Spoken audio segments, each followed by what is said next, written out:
Welcome to Voice Rising with Kara Johnstad.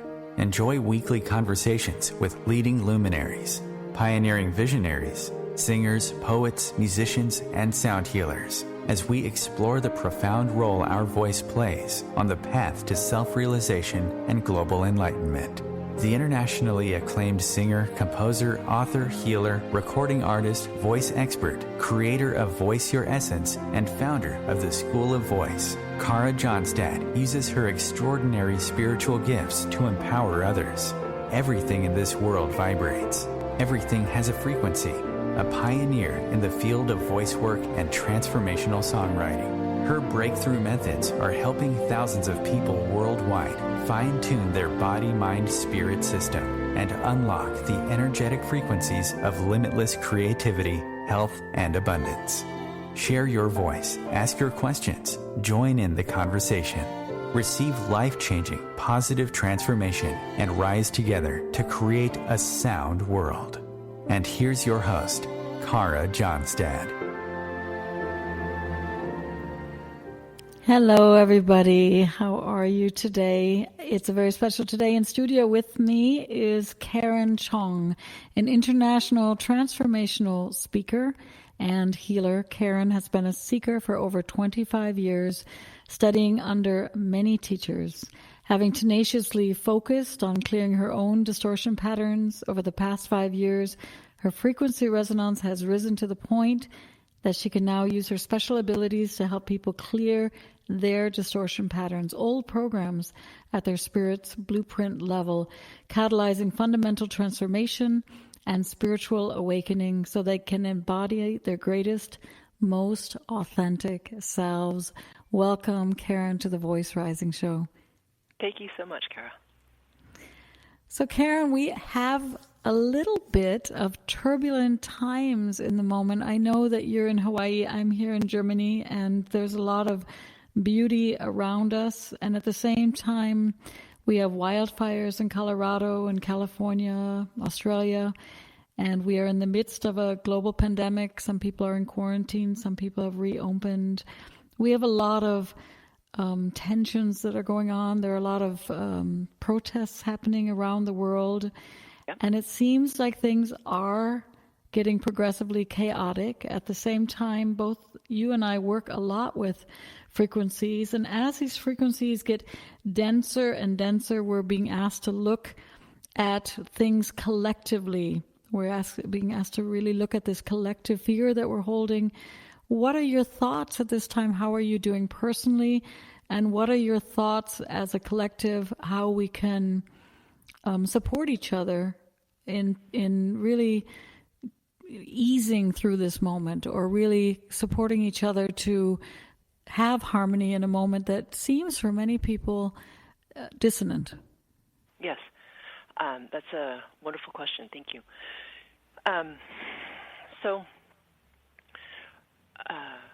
What I would say to that is, from my perspective, so I'm going to talk very big picture, and from my perspective. Yeah. So, from my perspective, as much as this is a turbulent time and the chaos is intensifying, and from what I can tell, it will intensify further into this fall. And of course, we can all make different choices as a collective. However, my feeling is it will intensify further into this fall. And it's for a very specific purpose. And from my perspective, consciousness is rising. What does that mean? To me, that means that simply the frequency resonance set point of the consciousness that we are in is moving upwards. So meaning the frequency resonance that we all exist within is moving up. In order for that to happen, there needs to be a breaking from or a shift away from the lower, denser resonating frequencies like oppression, like greed, like hatred, that we are actually seeing more visibly now. Right? This has always existed. We have a very our system is very rife with oppression because, of course, it exists in the older consciousness. In order for us to move up in consciousness, our frequency resonance, we need to release these lower, denser patterns. And that's why it's becoming more visible, more intense for us to push away from, for those to break away from us in order for us to, like I said, move into this higher resonating order. Now, this is an extraordinary time. In fact, it's a time that many of us have been waiting for because it is, it's hard to explain in words, but at this new level of consciousness, I mean, imagine a world where there is no oppression, where there is no greed. There is a sense more of who we are in our essence, i.e., like our connection to the oneness, meaning how I am with you very much impacts me. So if I know that I am doing something to you that's harmful to you, and that impact significantly has an impact on me, what I choose to do is going to be very different. And that's not just on an individual level, but on a collective level. So whilst this time looks very chaotic and turbulent, and it is, and from a very human perspective, it is a very challenging time. It is an incredible opportunity for an acknowledgement of who we are personally, a release of our deeper distortion patterns, to allow us into surrender. And it's the movement of, and what I mean by surrender is not surrender as it's normally talked about in our culture. So surrender in our culture is usually talked about from a perspective of like weakness or defeat, right? It's usually associated with these two things, so people resist surrender. I mean, why would you want to surrender if you're going to go into defeat or something like this? However, I mean surrender from strength, where you actually are internally strong enough so that you feel complete on your own, and that you know with unshakable confidence your connection to the all that is, to pure source. And so as a result, you know that you can transcend whatever comes your way. So in that, you can surrender fully to the all that is and to higher self. There is no fear. There's zero fear. It's the opposite of surrender that we talk about in our current paradigm. It's surrender from strength. And as we're able to move more and more into the surrender from strength, and we're buoyed up in terms of our frequency resonance, we enter a new order, which, as I mentioned, many of us have been waiting for. So, from like I said, in this time of extreme turbulence, many of us are taking the opportunity to move from what I call the association with the small s self, or the ego mind, to the large s self, or the self identified with spirit, where, and I don't mean this from like a spiritual bypassing standpoint of like, oh, everything's wonderful. Right? It's like an acknowledgement of what is, to do the work of looking within, to release the distortion pattern within a self. And from that, you identify and become aware of the grandness of your true essence from spirit level, can surrender from strength, and move up in frequency resonance as the consciousness level rises, generally speaking. So for me, it's an exciting time. It's a very exciting time. We talk a lot in the English language about of sound body, of sound mind, making sound decisions, and I always say personally, shifting from harm to harmony, because there's a beautiful play on words, but we know as musicians. That's why musicians are such crazy people, because everything gets resolved. Everything in music, it always seeks resolution. It's the way that harmony is created, is to seek resolutions. You just mentioned distortion frequencies. So, can you share with us a little bit more about what you see? What is frequency? What is your definition of frequency for those of us that might not understand sound consciousness is coming into fashion in the moment, but many people might not realize how powerful frequency can be. And then again, what is distortion frequency for you? What patterns might that be? Yeah. Sure. Thank you. So from my perspective, everything is vibrating. Right? So I think this is a very common thing that people, or is becoming more common, right? This understanding that everything is simple vibration, which is frequency, right? So, and most of us think of frequency from the physical perspective, as you said, from like a sound perspective, or visually what we can see on the light spectrum. for example, right? Now, what we can see visually and hear physically with our ears is a small bandwidth of the frequency that actually exists, right? So, for example, with light, we can see a very small, physically detect with our eyes, a very small bandwidth of the frequency bandwidth of everything, right? So that's why instruments can pick up infrared and ultraviolet, and we know they exist, but we can't see them. So to me, frequency is much more than what we can, so when I speak of frequency, it's much more than what we can experience on the physical. So if you can imagine the oneness vibrating at its extraordinarily high rate. So for anything, to be anything other than the oneness, so for example, for the oneness to even be aware of itself, so meaning a separation, there needs to be a drop in vibrational level or frequency vibrational level. As that frequency vibrational continues to drop, it becomes energy, and then as that vibration drops even more, it eventually becomes what we consider to be physical matter. So it's kind of similar to water. So when water is steam, the molecules are vibrating very fast. As those molecules slow down in vibrational level, it becomes liquid water, and as they slow down even more, it becomes ice or solid. Well, it's the same sort of idea, but on a much more exponential scale. So you have frequencies, which is vibration, that slows down, becomes energy, slows down even more, it becomes form. So frequencies really govern the physical world. From my perspective. And so a distortion pattern to me is anything that keeps us separate from the oneness.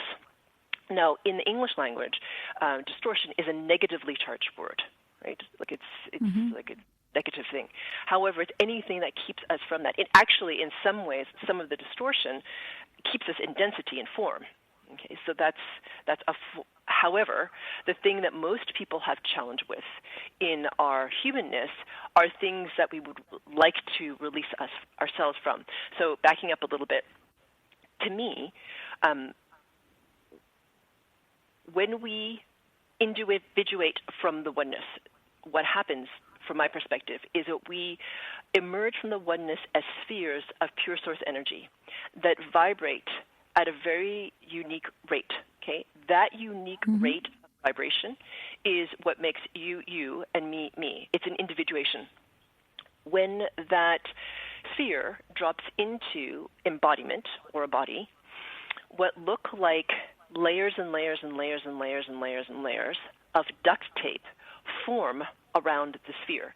So there's nothing wrong with the sphere. It's still pure source energy vibrating at a very specific rate, that is you. But you have these layers and layers of duct tape which cause the sphere to slow down in vibrational level, to wobble, and to forget that it's surrounded by pure source energy in all directions around it. Now, the duct tape is simply a metaphor for things like lineage distortion patterns. So lineage is simply, they have an experience. So if anybody's been following the field of epigenetics, or the science of epigenetics, they're proving, of course, that what your grandparents, great-great-grandparents, et cetera, experienced very much influences how your genetic code expresses and the choices that you have. So science is starting to mirror what we know already on spirit level. So what your lineage experiences very much impacts you, because they have distortion patterns running through them that then now run through you. Of course, there's distortion that we receive from our culture, from our religion. And to me, this all happens even as we are embodying. So it's already set there for you as you come into embodiment. And also past lives are another layer of, can be layers of the duct tape. It sort of depends on who you are. So these distortion patterns, again, it keep us separate from merging back to the oneness. And as consciousness has risen, and as my abilities have shown up, and I've cleared enough of my distortion patterns, and my abilities have come in, what I can do is I help to remove the layers of the duct tape. And what's really cool about frequency work is this used to take lifetimes sometimes, and now it can be done in minutes and sometimes seconds. And this is simply a function of consciousness rising and some of us being able to do this now. And the more you release your distortion patterns, what happens is you're removing these layers of duct tape. The sphere wants to vibrate faster. It wants to. So it's a self-perpetuating cycle. So as you release your distortion patterns, the sphere itself starts to vibrate faster, which causes more of the distortion patterns to break away, which causes the sphere to rise faster, or vibrate faster, excuse me. And what happens eventually is once enough distortion patterns are released and more chunks fall off, we return to our natural state that I call spherical luminosity, which is the name of my website. And that is when we can start to experience the state, which is our natural state of what I call spherical abundance, which is abundance in all directions. And everyone thinks of abundance in terms of money, but I don't mean it just in terms of money. I mean everything, right? It's abundance on all levels in terms of your experience. And we also start to experience our true natures as creators, which is really spectacular. So that is a very long answer to your question. No, it's very beautiful. I want to give you, before we go into a break, I'd love to just, put this question out there because it makes me curious. I mean, I think, finer frequency rising, consciousness rising, and yet I'm so fascinated for people that have meditated a long time.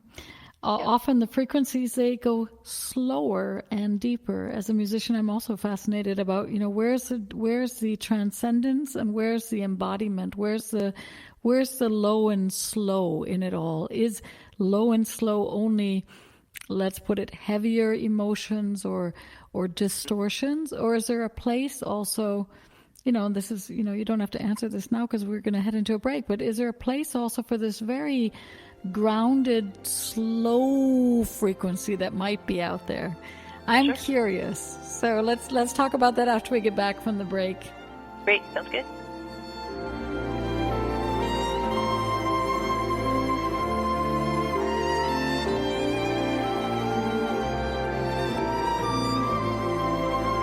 The cutting edge of conscious radio, OMTimes Radio, IOM FM. OMTimes magazine is one of the leading online content providers of positivity, wellness, and personal empowerment. A philanthropic organization, their net proceeds are funneled to support worldwide charity initiatives via Humanity Healing International.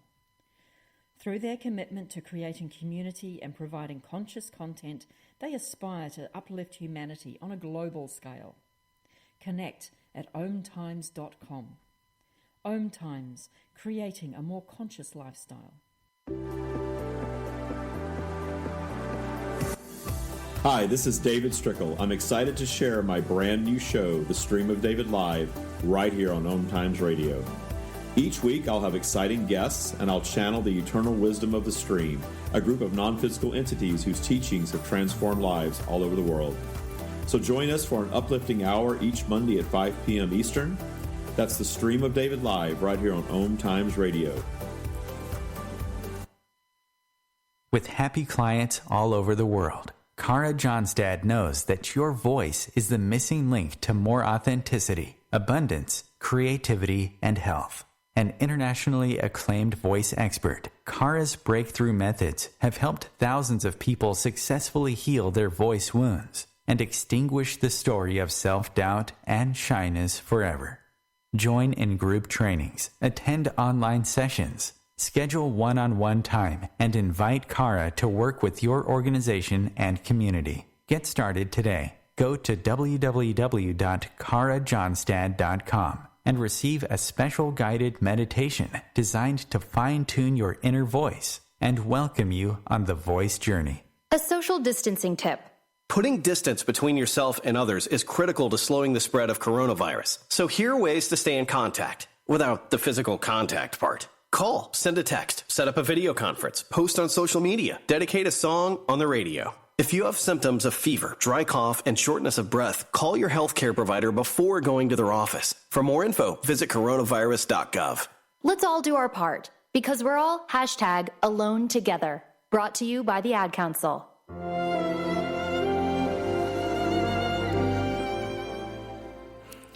Hi, everybody. Welcome back. This is Kara Johnstad. You're listening to Voice Rising. And with me in studio today is Karen Cheong, an international transformational speaker and healer. And we are talking all about frequency and how frequency impacts our lives. And so we left off, Karen, with us with me asking you the question also not only about the frequencies that are rising in this moment, the consciousness that is rising, things are, these finer frequencies are coming in and coming into more material form, and then we have the very fine spirit form.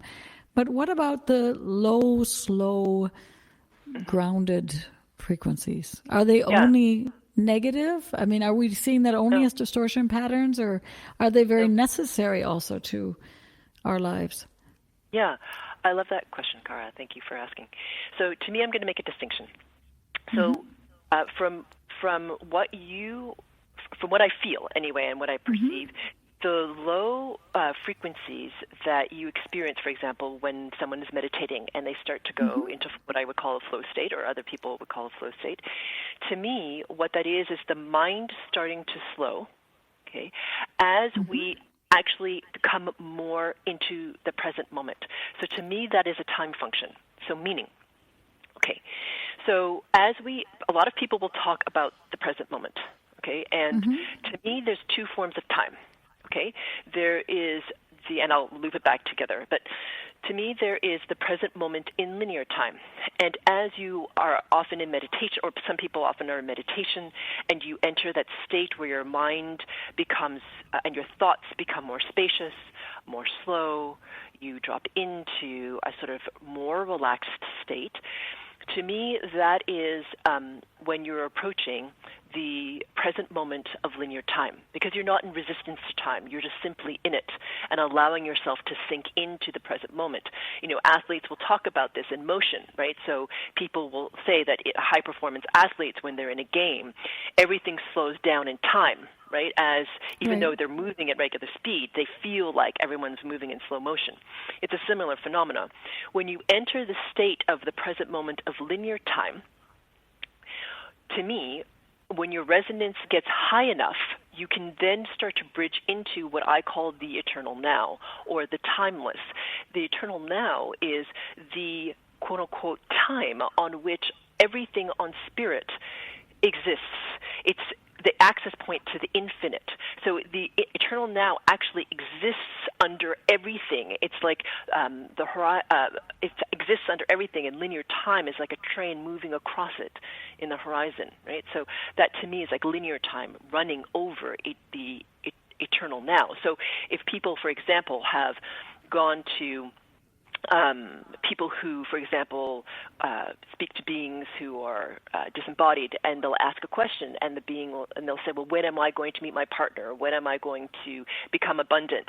And the being responds, well, now. Because everything on spirit exists in the now. There is no other time on spirit level. It is the eternal now. So when we enter those, as you call those, more long moments, we're starting to experience the present moment, and your resonance for some of us will rise enough that you can access the eternal now, where everything becomes very expanded, because it is infinite.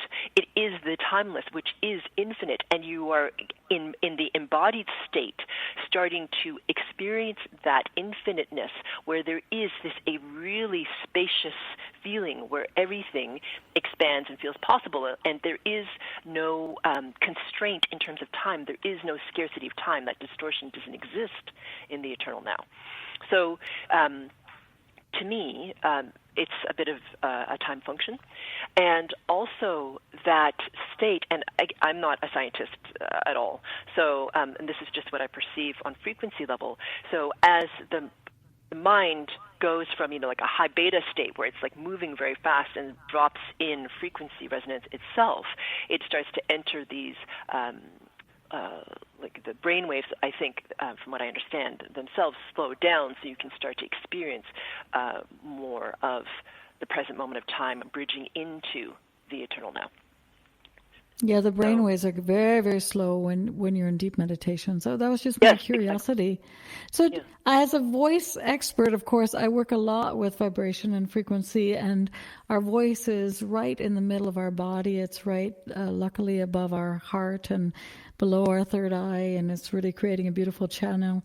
How do you work with tuning the frequencies, or do you work with voice work, writing, journaling, speaking, or do you work more with energy work, as I could imagine things like Reiki, or what does a session look like? How are you clearing those distortion patterns out of the field?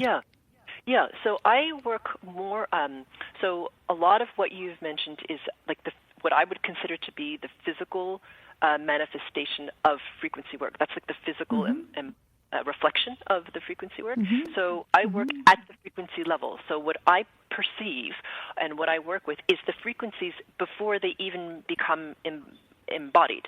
So a lot of times when people come in for a session, if it's a one-on-one session with me, I just tap into the frequency bundle that's you, because all of us have a frequency or a spirit blueprint.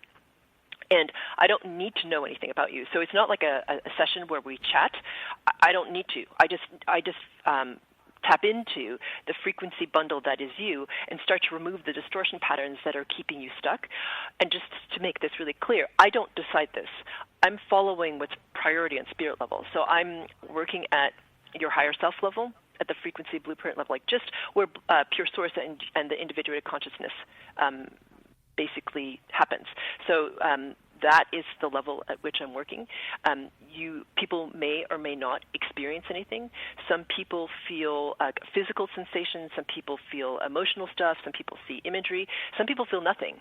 But yet, at the end, their lives are very different and physically show up differently in terms of what they experience, and then not only what they experience in terms of their physical reality, but people around them start to shift as well, which is really incredible. And it doesn't necessarily have to be one-on-one either.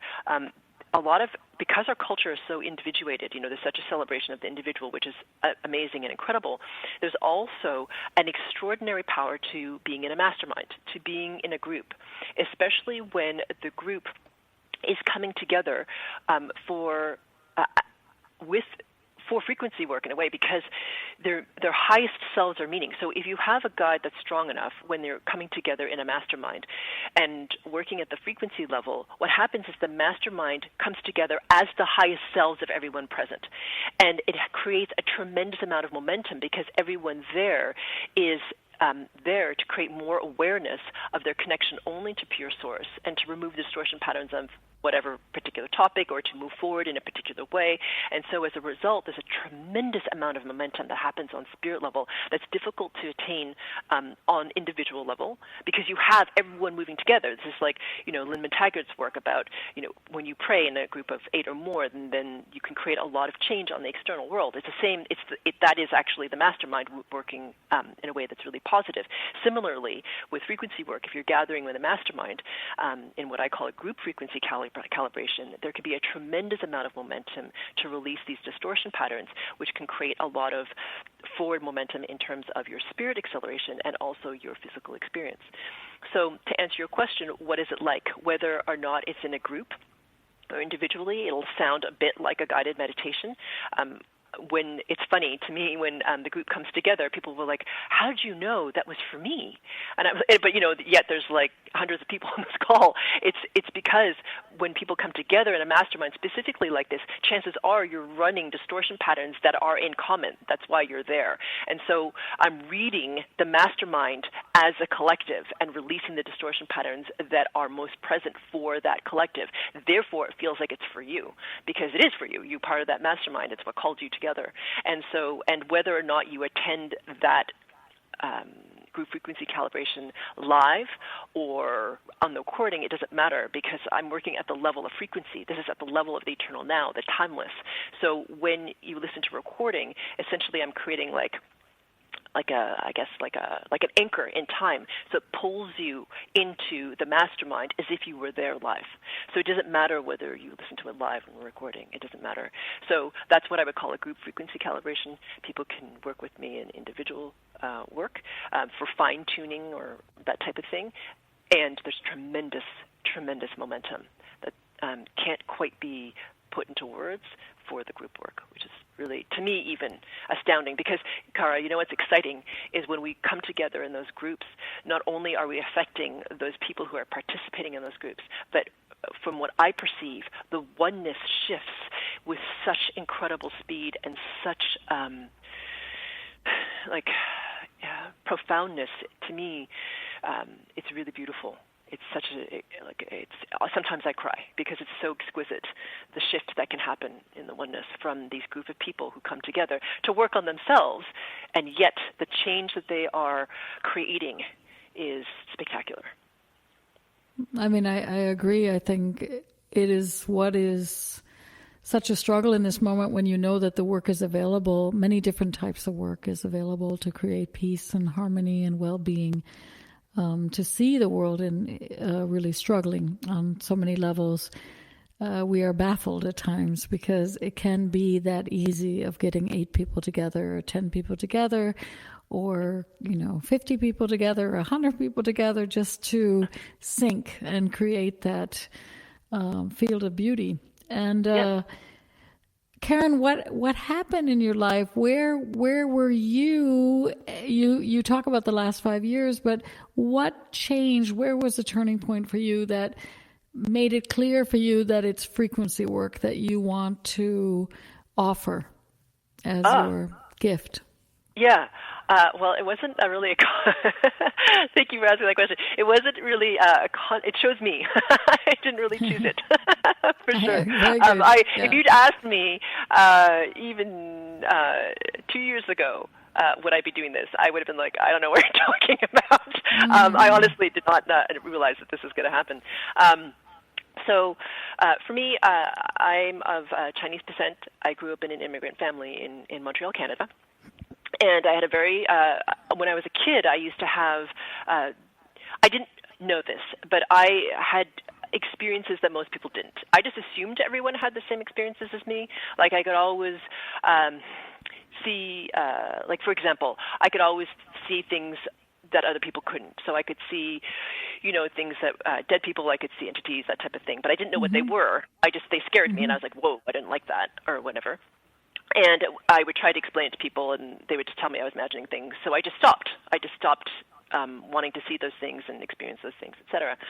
And so eventually what happened is as I entered my early 20s, like many people who are on a spiritual journey, I had a health crisis. So I had an extreme form of eczema. So if you've ever had like a mosquito bite on a knuckle or an elbow or like the back of your knee where it's really, really, really itchy and it kind of drives you crazy. I had that all over my body. So basically from my ankles all the way up to my neck. And I essentially became worse and worse. I wasn't sleeping at night. And after a few months of this, I was emotionally starting to break down because I was so exhausted. And I started to think of ending things because I was so tired. I was just like constantly in pain, exhausted, emotionally drained. And at that point, I remember actually saying to whatever was out there, I can't do this anymore. Like I'm not strong enough. It has to end. And so that's when I started to think about taking my own life.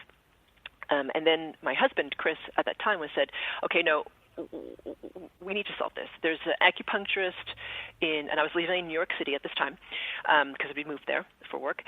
And he said, there's an acupuncturist your aunt knows in Edmonton, Alberta, Canada. We're going to just send you there. And I was like, okay, whatever. And you're just going to quit your job and you're going to go. And I said, okay, fine. I didn't have much ability to make decisions. So off I went, met this wonderful man. He could see energy, and I didn't know that at the time.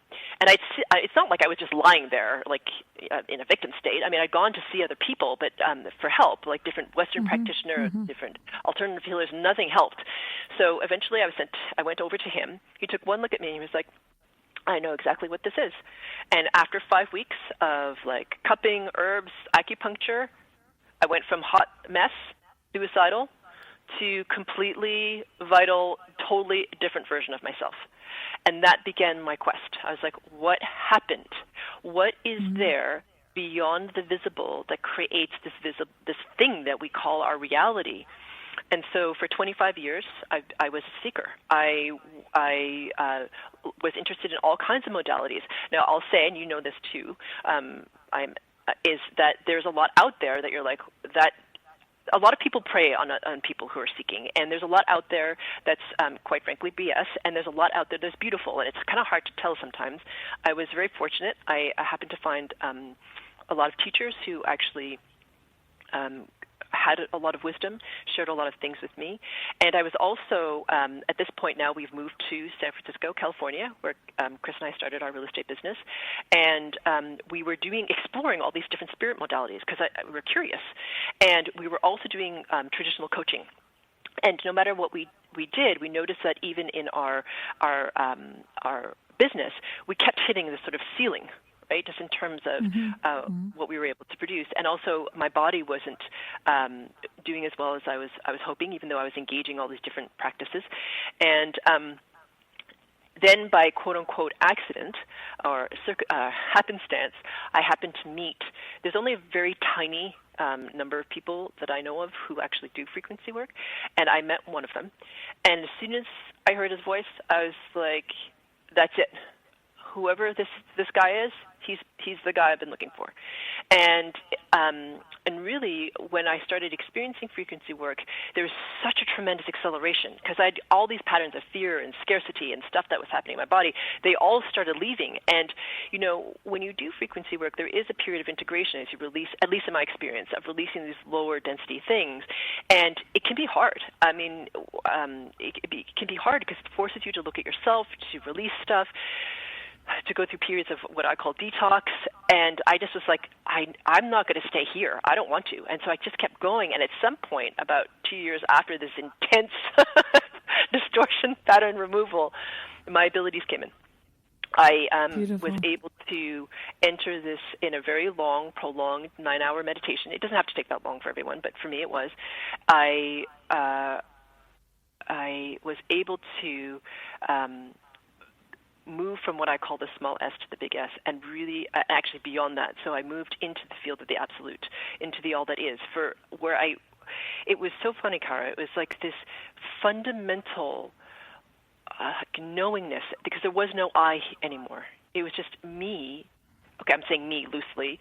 This experience of everything being me and me as everything. And I'm saying this in words, and it's kind of funny to me because it's so little compared to the experience of it. But I really, in that moment, my seeking ended because I was just like, oh my God, how did I forget this? It's like forgetting how to breathe. How did I forget that this is me and I'm it, and there's no separation? It's not even possible. It's like ludicrous to think that we're separate. It's like such it's almost like the deepest illusion. And when I came out of that meditation, I think I laughed and cried for I don't know how long. And then I laughed because I couldn't believe that I'd forgotten, and I cried because I couldn't believe I'd forgotten. And at that point, I recognized, and I realized, I stopped seeking. I'm like, oh, we are all part of everything. This physical thing really is an illusion. Holy mackerel. And it's an incredible illusion from which we can learn and grow, and it's such an incredible opportunity, and this body is amazing. And at that point, the seeking stopped. I was like, wait a minute. If I'm part of the oneness and one is part of me, there is no secret. There's no separation. And so that's when, to me, my abilities came in, because I just realized, oh, wait, that's right. And then I just started perceiving more and more on the frequency level. and that I could help other people release the distortion, just like I'd been helped. And that's when it began. So that's sort of another roundabout answer to your question. Beautiful. Karen, we're going to take a very, very short break, and we're going to be back with more on the beauty and the exploration of frequency.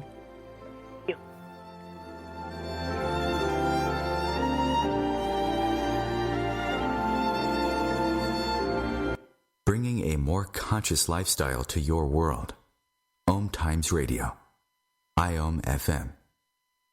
Ascending Hearts is no ordinary dating site, but a spiritual dating site with a purpose, to link you with your soulmate. We engineer the serendipity so you can trust that you will attune with someone that has the same matching vibration as you.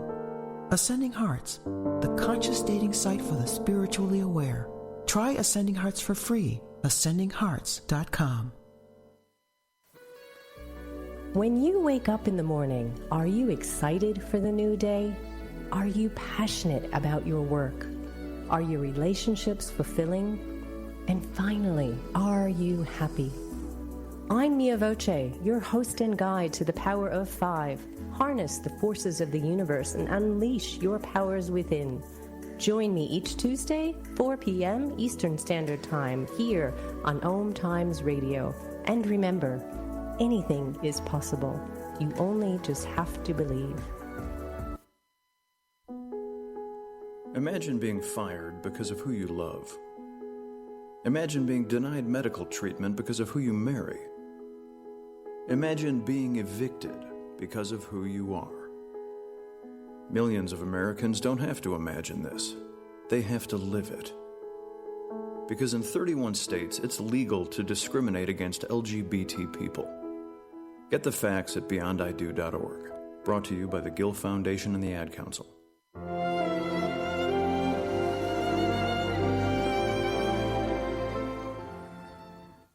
Hello, everybody. Welcome back. This is Kara Johnstad, and you are listening to Voice Rising. With me today in studio is Karen Cheong, an international transformational speaker and healer, and we are talking about frequency and the impact that frequency has on our lives. Karen, you just shared, I would say that is an awakening moment. That is a moment of awakening, of expansiveness, of oneness, of being. What was your experience after that? So after that, you had the feeling that you could support people taking out their own distortion patterns. What is the hidden superpower? Is it bringing people themselves to this moment of awakening? What is the hidden superpower that can be awakened through frequency work? Yeah. So to answer your first question, I didn't. I was in a period of stillness for quite a while, and then people started asking me for help. I actually didn't seek it. People started asking me for help, and that's when it sort of began. I was actually totally terrified in my my first few times helping people because I was like, oh my gosh, I mean, I don't know, what am I doing? I don't know. So, you know, you had the humanness of that, and I thought, well, worst case scenario, I'll just refund their money. But then they had started to have such incredible transformation. I was like, oh, okay, well, this seems to be working. We all have our humanness that we are that we get to experience.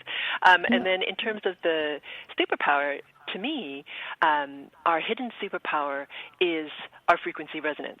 So, and our ability to shift it, to have it come up and to rise by releasing a distortion pattern. This is not the only way to do it. Obviously, frequency work is not the only way to release distortion. There's a lot of other modalities that can help you do this. For me personally, in my exploration, frequency work is one of the fastest ways. But as your frequency, so let me just back up. So the frequency, from my perspective, the frequency bandwidth that is you is sort of at this certain level. And people will talk about mindset, and they'll talk about like your state and all that stuff, which is important in terms of where you show up in terms of your frequency bandwidth. Meaning, are you feeling better? Are you in a better state? Do you have a good mindset? You'll show up in the higher end of your frequency bandwidth than if you're depleted, exhausted, stressed, feeling anxious, right? Then you're at the lower resonating point of your frequency bandwidth.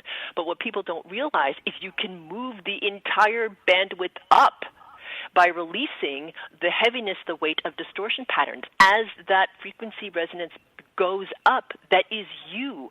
At some point, because it's high enough, it starts to impact those around you without you doing anything. I mean, you know, we don't have to try to make anything happen. It just starts to impact other people, and you start to attract more people to you. Like, they start to want to be around you, because it's like, as you clarify and drop these distortion patterns, other people from the higher self perspective are like, whoa, what's that?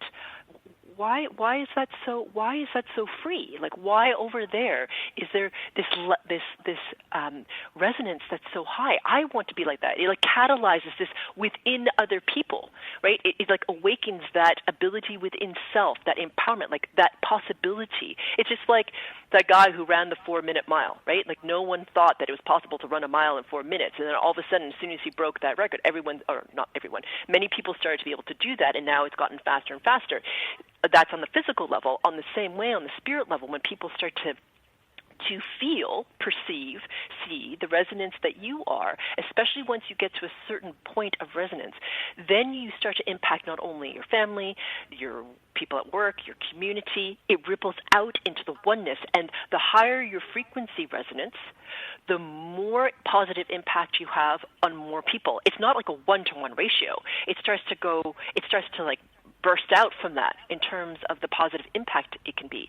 So it sounds selfish potentially to work on self during time when there's so much chaos and turbulence and intensity for people.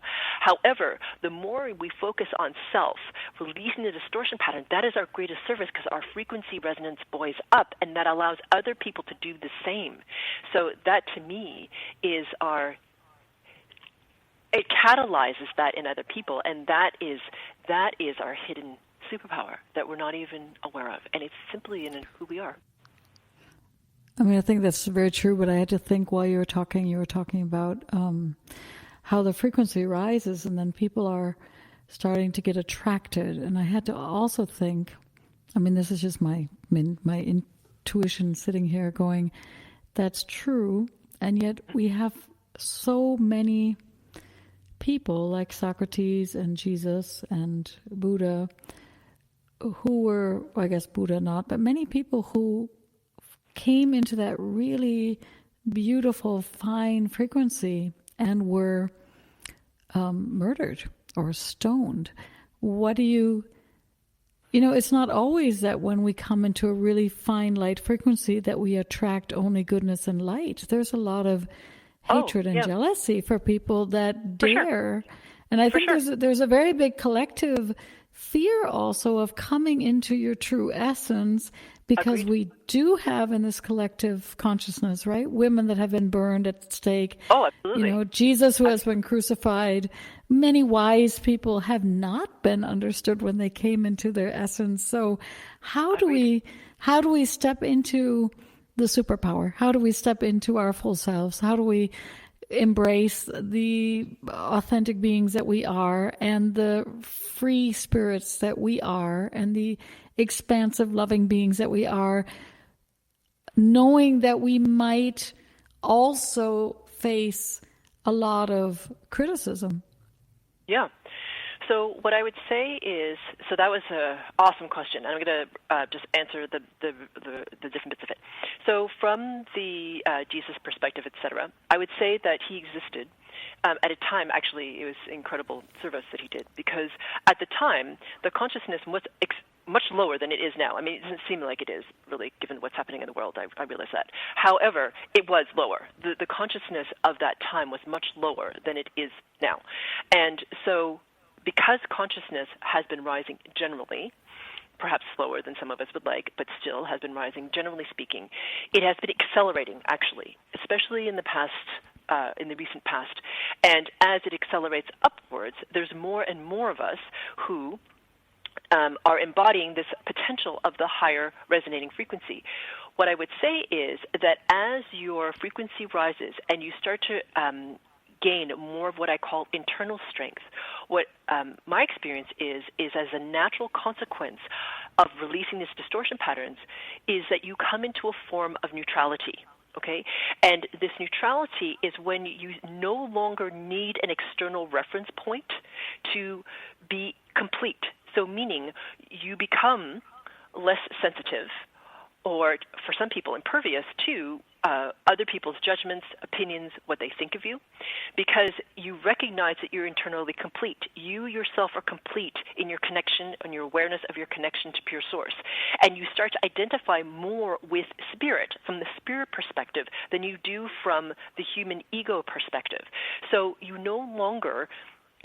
It's actually, to me, because I was somebody who was so controlling and had a lot of fear of judgment, it's like you become free because it doesn't matter. That's a very ego, that response of fear is something we can release because it is a distortion pattern running through us, often from lineage or culture and religion, sometimes to control us, to keep us smaller, other times for a variety of reasons, really.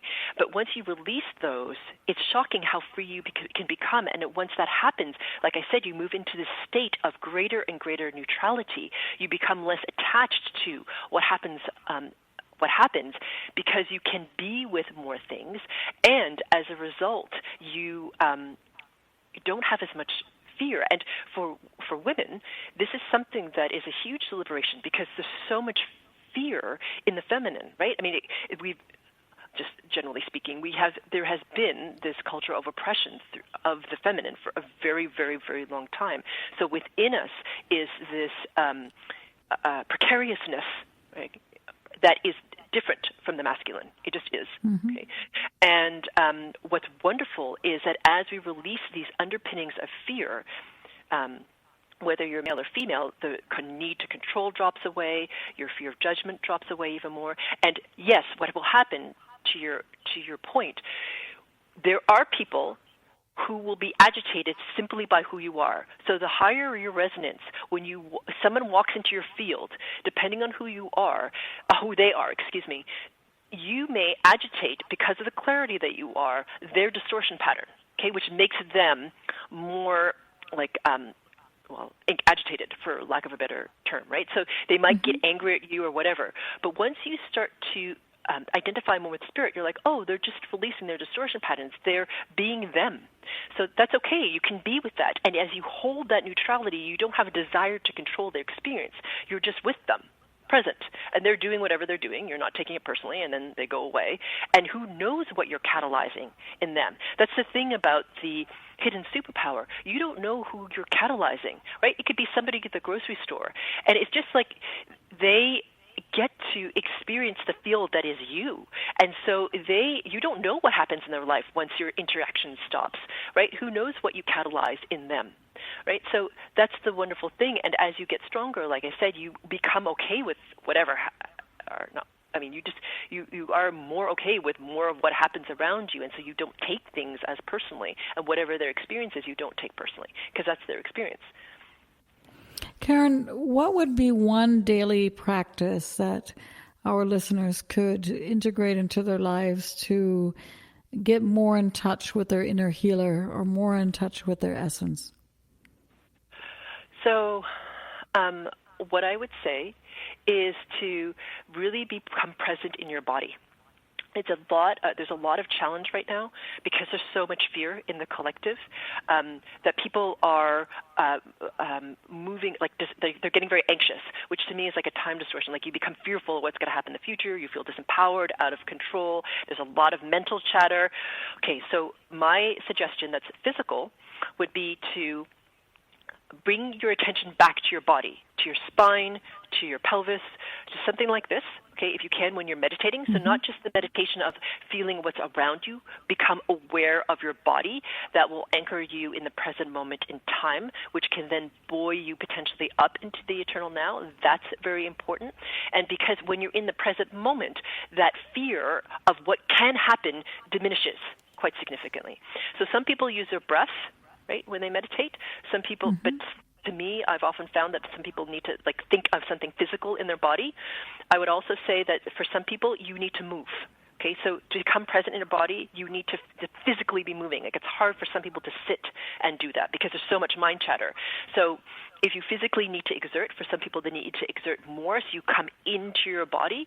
That's one very powerful thing you can do. And the body is a tool that a lot of people sometimes in the spiritual practice forget, but it's extraordinarily powerful. Or even, for example, for you, like singing, because like that becoming present of that feeling in the body as the sound reverberates out through you, that is like sort of taking that physical practice and really like becoming aware of the sensation of it in the body.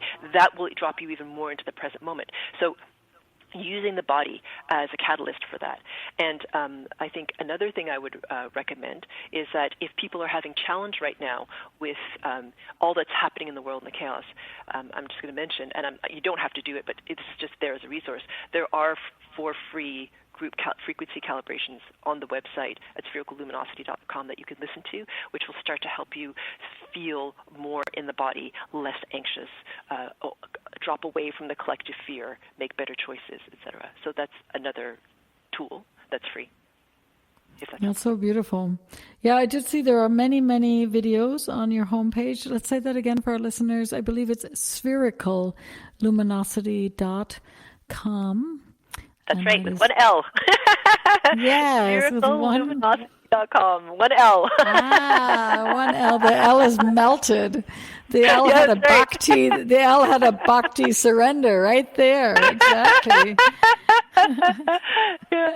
Yeah, beautiful. Yeah, beautiful. And I know that you're doing master classes. You are doing sessions, and yes. We can only have more good vibes on this planet. I mean, everybody knows that the show is all about creating a sound world together, meaning a also sane world, a world that is in harmony and is really reflecting our full potential. So thank you, Karen Cheong, for being with me on the show today, and I wish you all the best. Thank you.